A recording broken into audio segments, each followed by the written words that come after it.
Good morning, everybody. We're going to go ahead and get started. We still have a couple of folks that are joining, but I do want to be respectful of people's time. So, welcome to our third session. It's an informational session regarding the APD iConnect external provider interface. First and foremost, I do want to mention that this session is being recorded, and we will then post the recording of this session in our provider library for you to view later or for you to share with folks that wanted to be here today and weren't able to join us.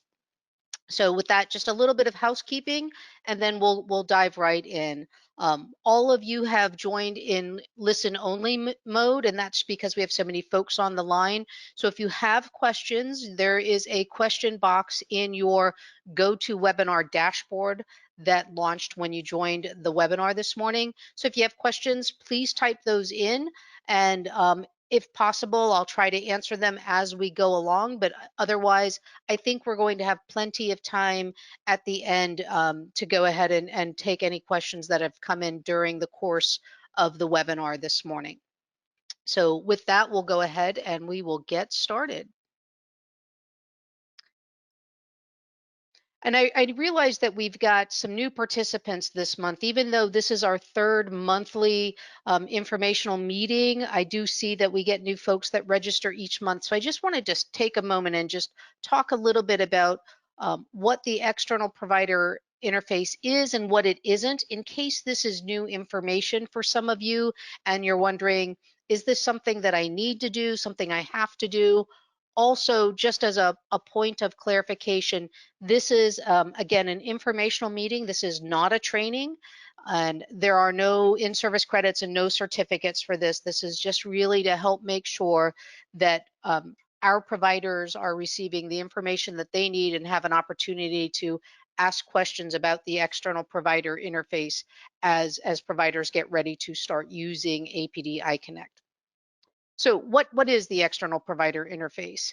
It is a means for providers who have their own electronic health record, also known as an EHR. So if you have your own system or you contract out to another vendor, a third-party vendor for an electronic health record system, this external provider interface will allow you to import certain data elements from your existing system directly into APD iConnect. And when I say certain data elements, what that includes is listed here on this slide. So it's going to be a lot of your, not all, but a lot of your handbook required documentation of service delivery. Things like your annual reports, attendance logs, trip logs, service logs, those kinds of things are included in what we refer to in APD iConnect terminology as provider documentation. It also, in the future, will be something that you can use to import claim submission data. So it is a very limited scope at this time, and we do want to stress that. Also, I did mention that this is our third meeting.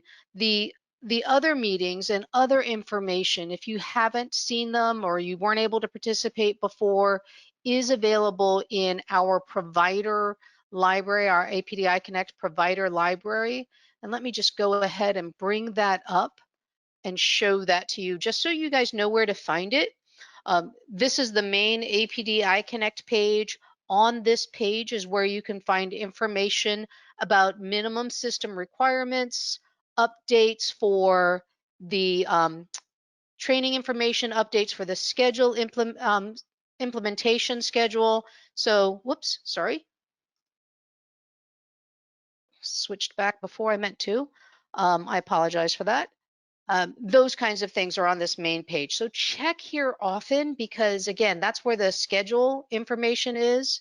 And then we also have an FAQ page. And what I've been referencing is our provider library. We've really tried to structure this in a way that's useful and helpful for our users. So our WSCs, they have a library. You as providers, you have a library. And if you click into our provider library, you will see, and if you're somebody who's visited here before, you can tell already, we're adding information to this on a regular basis. So please stop back regularly and take a look. What we have added this week, just to make sure everyone is aware, is we have added these three documents here. They are all pertaining to the external provider interface. These are documents that we went over in detail during that first session. And if you missed the first session, scroll down in the provider library to the video presentations, and we have them listed here. So today's session, when it's the recording is compiled, it will get posted here as well. So you can come back and view this later if you need additional information. So I just wanted to demonstrate that to you so you guys know where to find it. And then I will pop back over to our PowerPoint.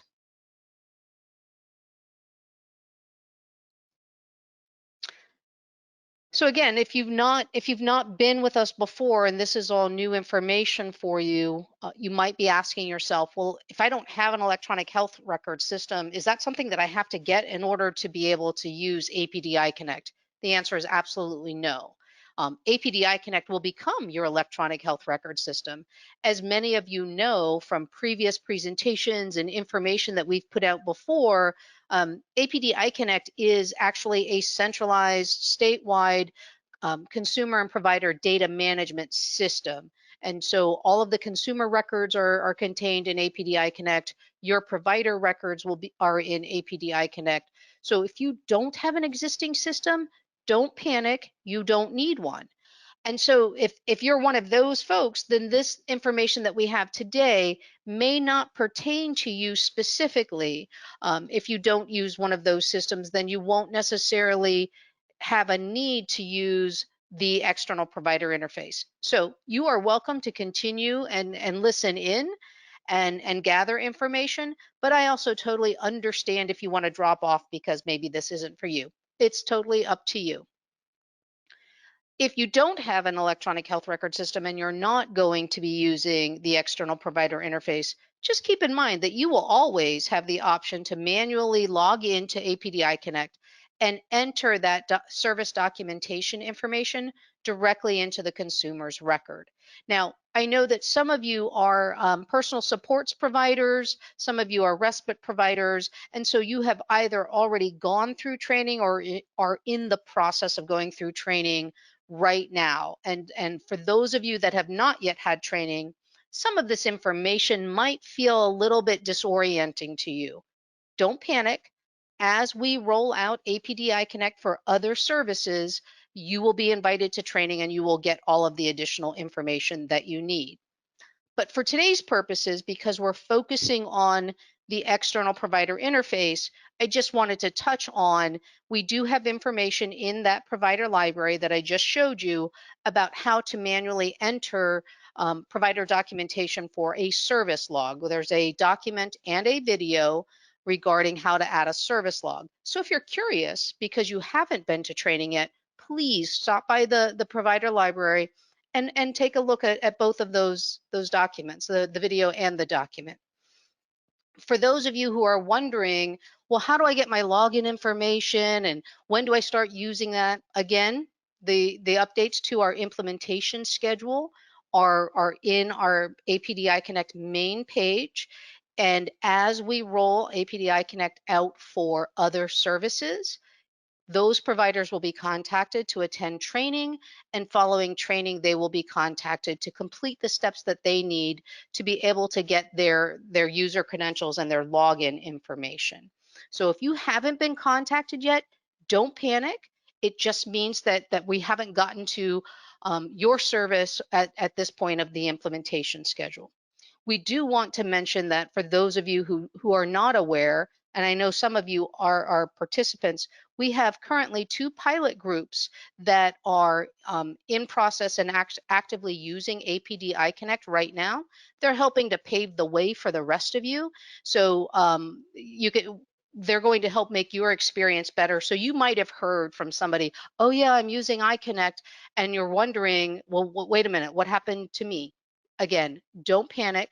Your turn will come, and we'll be updating our implementation schedule over the next few weeks. So again, check back there and also be on the lookout for those provider advisories that come to you from your region and from state office.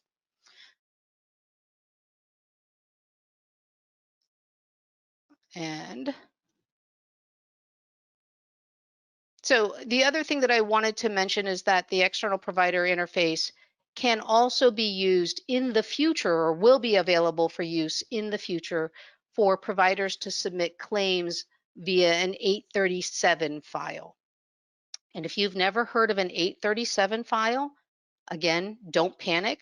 That means that you don't currently submit your claims that way, and you won't have to if you choose not to. Once claims do go live in APD iConnect, all providers will have the ability to submit their claims directly from within the application itself. So again, this may not pertain to you if it's not how you currently do your billing. You might have noticed the big red message at the bottom. We hear this question all the time. We know that providers are very concerned about how APD iConnect is going to impact their ability to bill. And we just want to reassure everyone that there will be absolutely no change to how you submit your billing in 2020. At some point in 2021, we will start to launch claims from within APD iConnect. All providers will get plenty of advanced notification and additional training before that ever happens. So again, don't panic. This is not going to affect how you submit your billing at this time. Now, for those of you who do submit 837 files for your claim submission, if you need more information about what you will need to do to make that 837 file work with the external provider interface, that's one of the documents that's in our provider library. And again, we went through that in detail in the first session, so watch that video for that.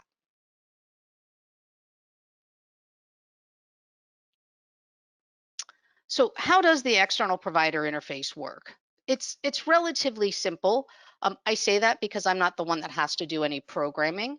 But essentially, what will happen is if you are a provider that has your own electronic health record system, you will make whatever necessary adjustments you need to your existing system so that you can create and export an XML file.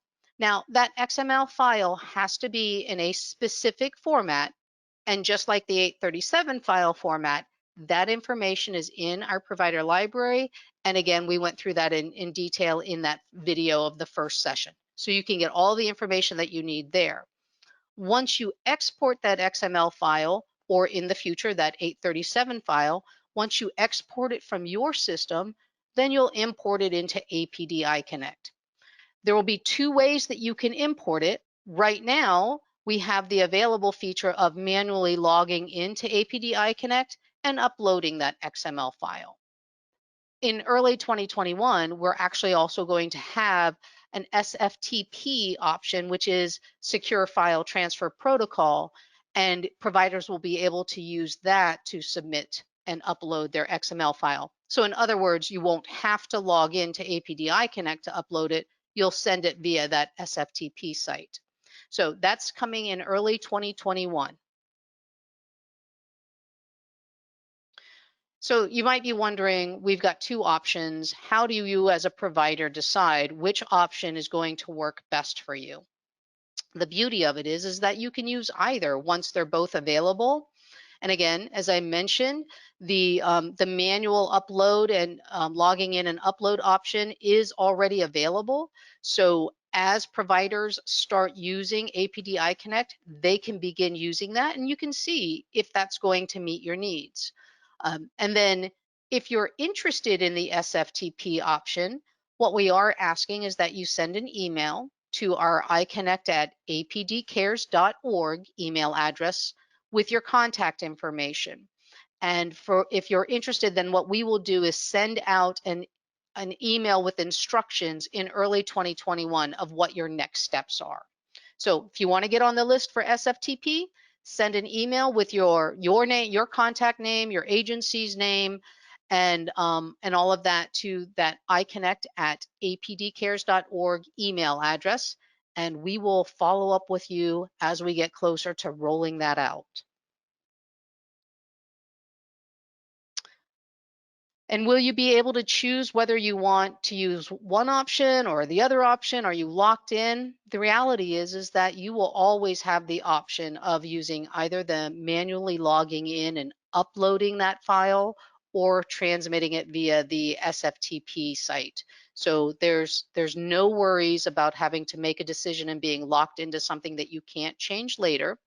We do want you to know, though, that if you are planning on using the SFTP option in the future, that you're going to need roughly 2 weeks to get that set up. There's some initial setup that has to happen, access validation, and those kinds of things. So just be aware that when that does go live, you will have to go through that roughly 2 week period of time to get everything set up for that.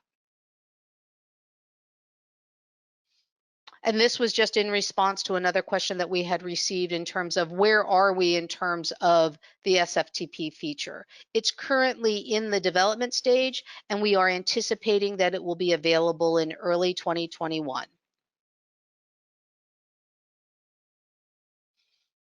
And for those of you, I think some of you have sent this question in a couple of times before, so we just wanted to make sure we touched on this again, and that is, how does that SFTP feature work? We did want to mention that it is bi-directional. That means that you'll be able to submit your file through it, and an APD iConnect response file will come back to you through the same SFTP feature. In terms of file size limitations for the SFTP, it's still in development, but we will advise you guys if you're interested in this feature. We'll advise you before around January 2021 if there are going to be any limitations. So stay tuned for more information on that.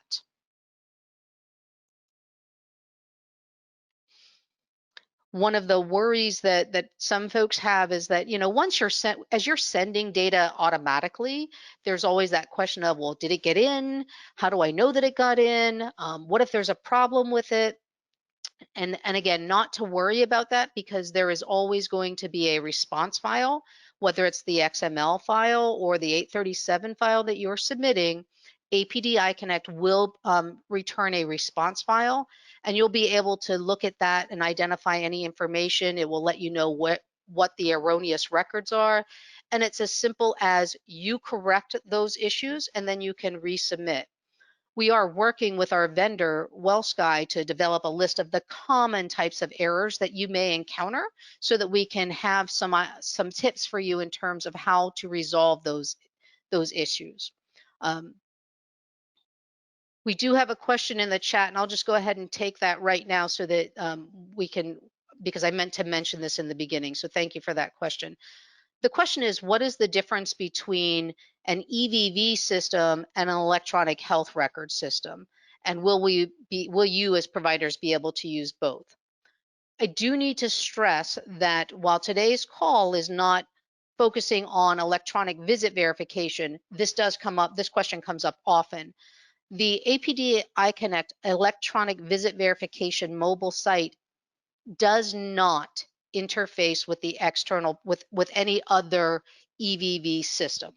So what that means is that when EVV goes live for APD iConnect, providers of those EVV services, which, as you know, are respite, personal supports, and in the future, nursing provided in a non-licensed setting, um, for those services, those providers will need to use the APD iConnect EVV mobile site. It is not something that you can use a different EVV system and then use the external provider interface for. So thank you. That was a really good question. I appreciate that.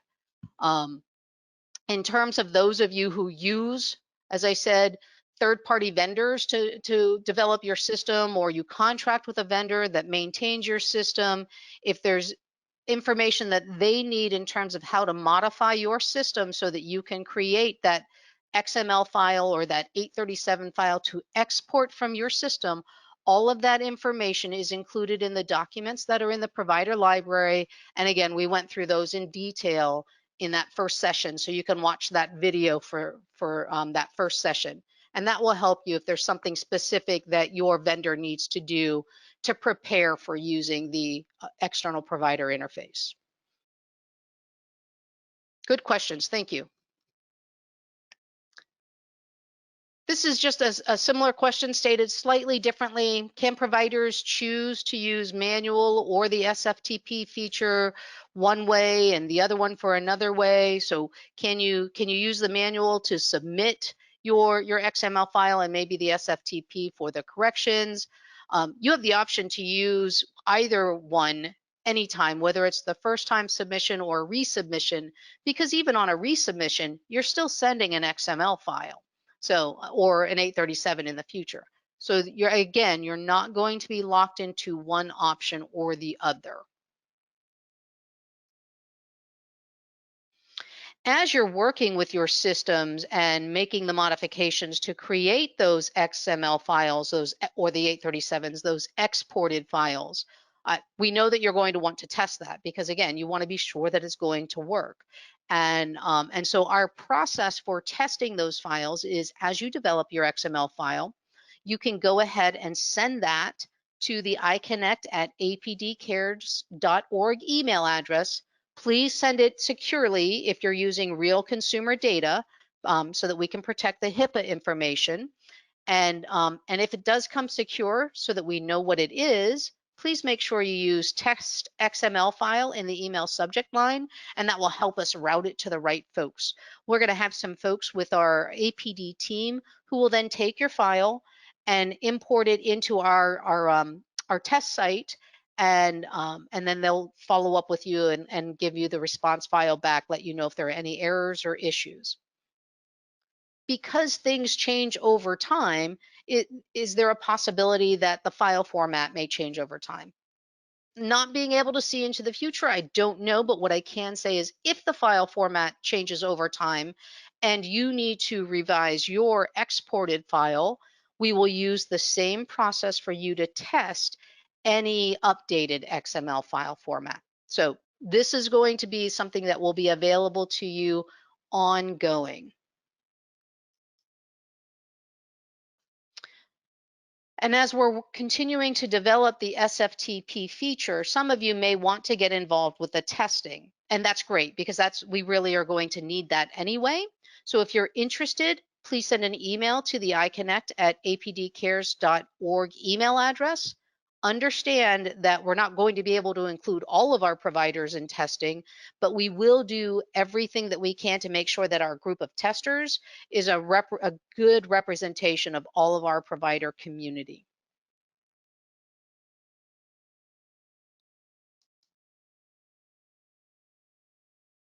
One of the questions that we received was whether or not an application programming interface or an API will become available instead of a file upload.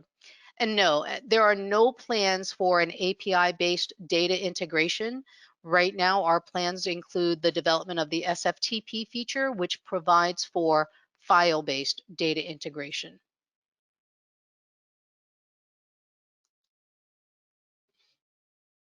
We've also received this question about the specific and complete list of areas or notes that are accessible through the interface.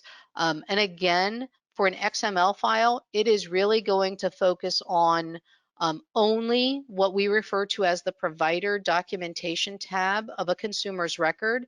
This is where things like service logs, progress notes, attendance logs, trip logs, annual reports, quarterly summaries, those types of service delivery documentation, that is all stored in the provider documentation tab of a consumer's record.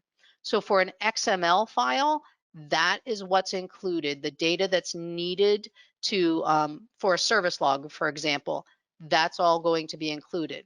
In terms of an 837 file, in the future, again, that's going to be specific to claims.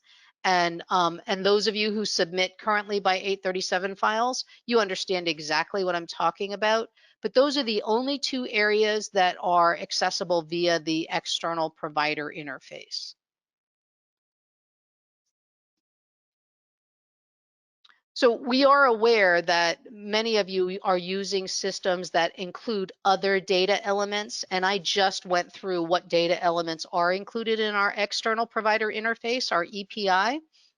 And so the question is, what are the plans to incorporate additional data elements via the external provider interface?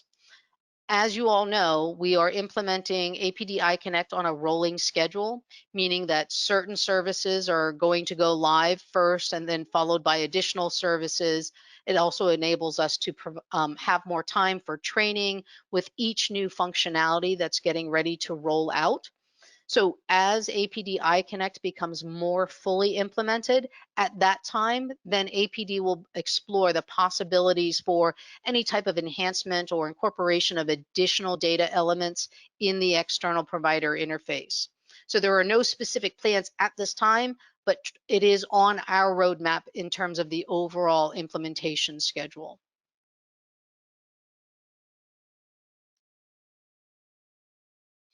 Will you as a provider be able to use the external provider interface to download mass information like a health information exchange system? And at this point, no. And again, our external provider interface is limited to just the data elements that are required for the XML file, which is progress provider documentation for service delivery information, and for in the future an 837 file format for claim submission.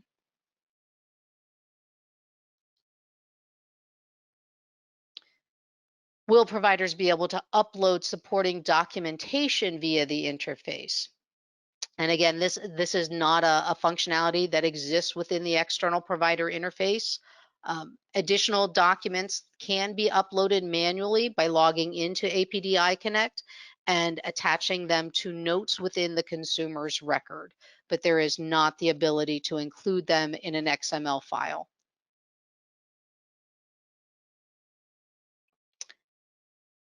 So as a follow-up to that, if providers are not able to upload additional documents via the interface, will the requirements for documentation and data elements be modified to just the information that's included in the external provider interface? We are not making any changes to any of the requirements for documentation, especially those requirements that are specified in the handbook. So if there is supporting documentation that needs to be placed in the consumer's record, then providers will still need to log in and add that documentation.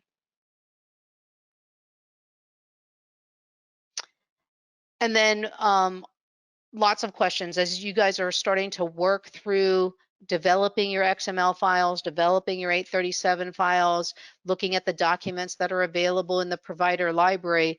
If you have questions, if you're needing technical assistance, we do have our APD iConnect support desk.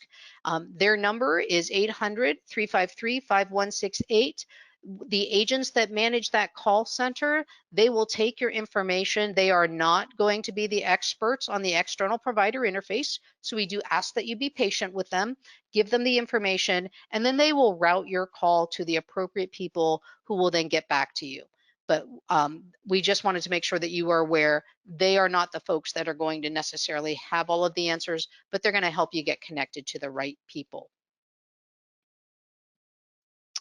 And those were all of the questions that we received in advance. So at this point, what I'll do is I'll start going through the chat box here and see if we've got questions that have come in while I've been going through the slides. So just give me a moment.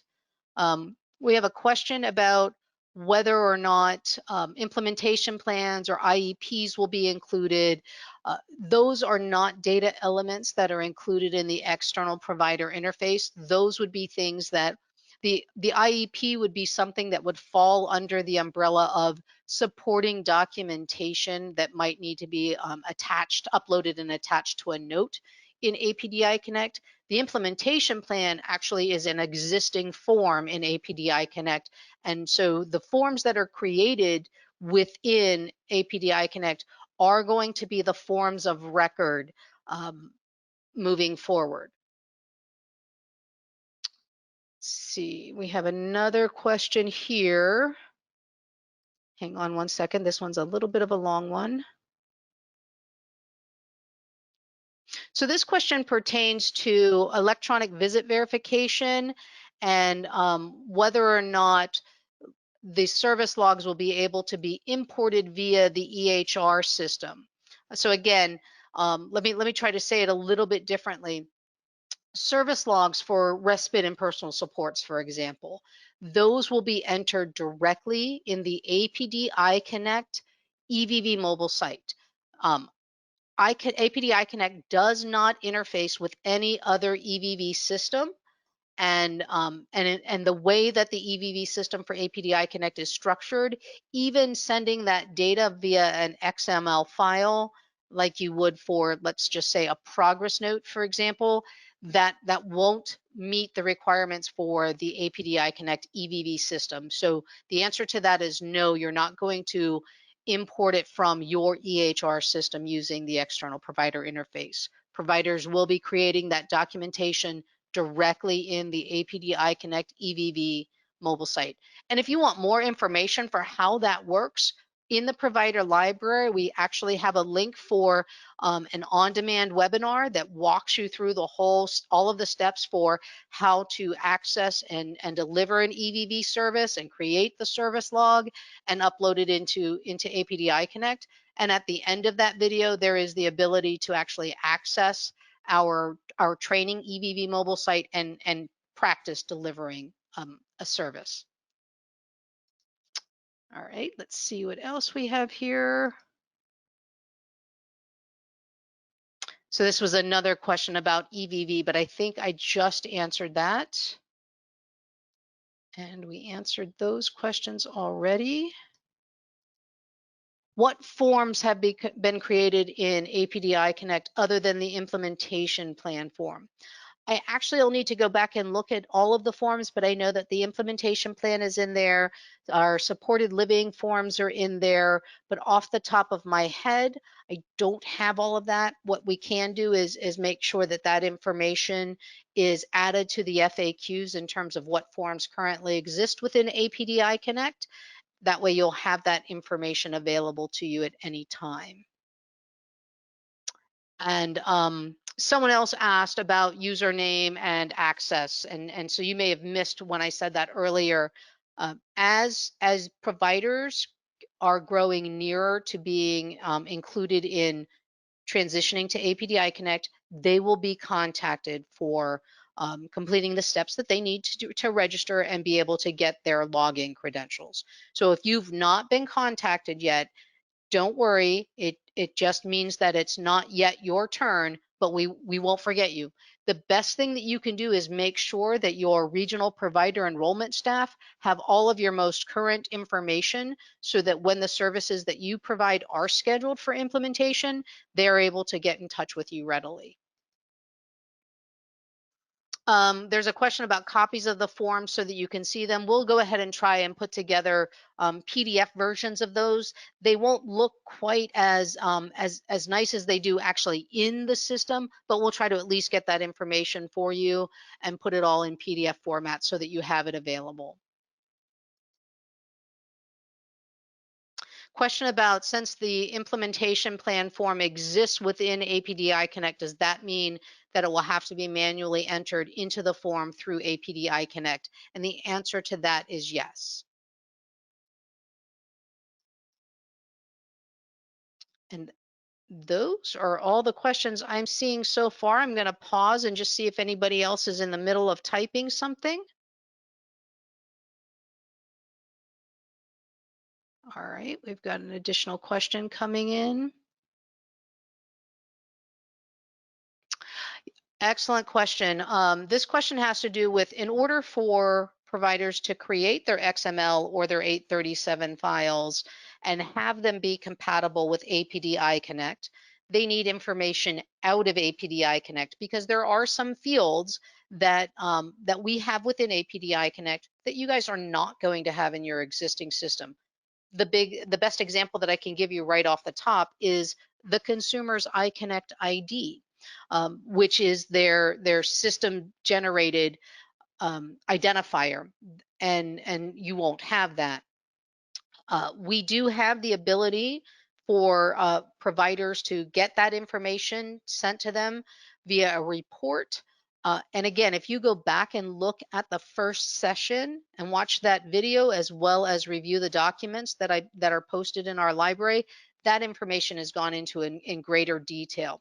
So you can go ahead and take a look at that, and then again, if you're not a provider that's already going to be an APD iConnect, you can go ahead and use that iConnect at apdcares.org email address and request that information, and we will pull that information for you.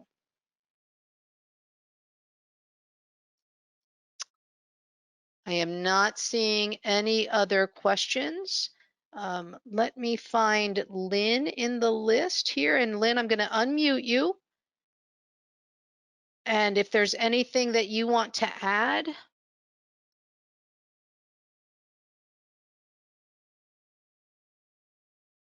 No, Sheila, I don't think I've got anything to add today. Thank you. Okay. We do have two other things that just came in. One is, at some point, will the service authorizations be able to be downloaded in mass for a provider?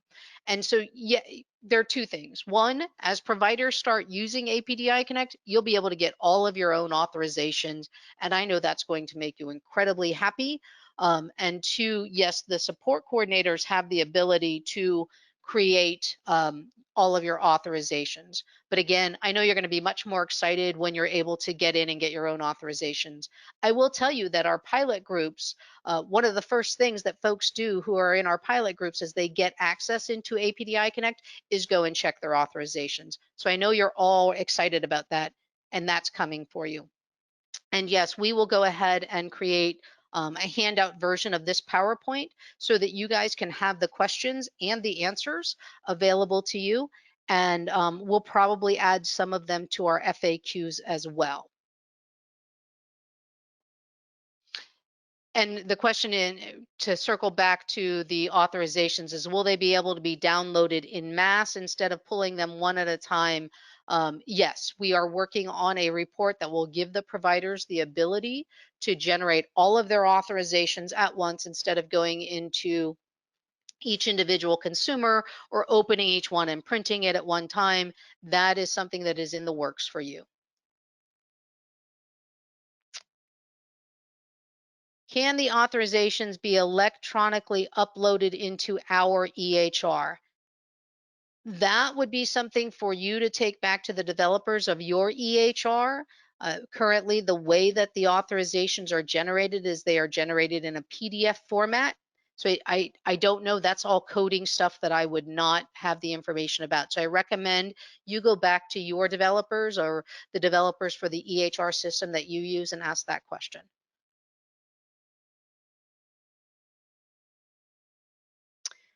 We have a question who I think is one of our pilot group members asking, if you were selected to be part of the pilot group, when should you start using the application?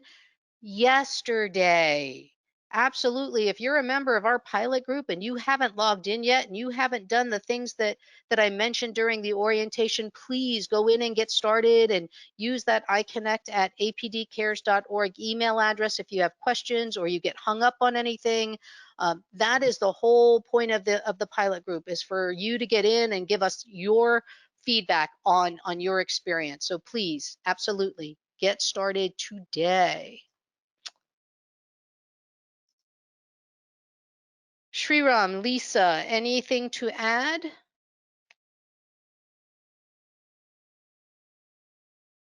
No, I think you covered it. Sheila, you did a really good job on the presentation, and I appreciate everybody's attendance.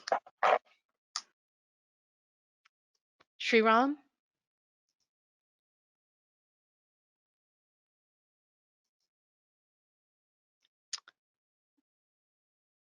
We may have lost him. All right, well, I don't see any new questions coming in. So like Lisa said, thank you guys for your time. Thank you for your attendance and all these great questions. Give us a little bit of time to get the information compiled, but it will all be available in the provider library, if not later today, by sometime Monday. And again, use that iConnect at apdcares.org email address if you've got any questions that you think of after we close the webinar. You guys have a great afternoon and a wonderful weekend. Thank you.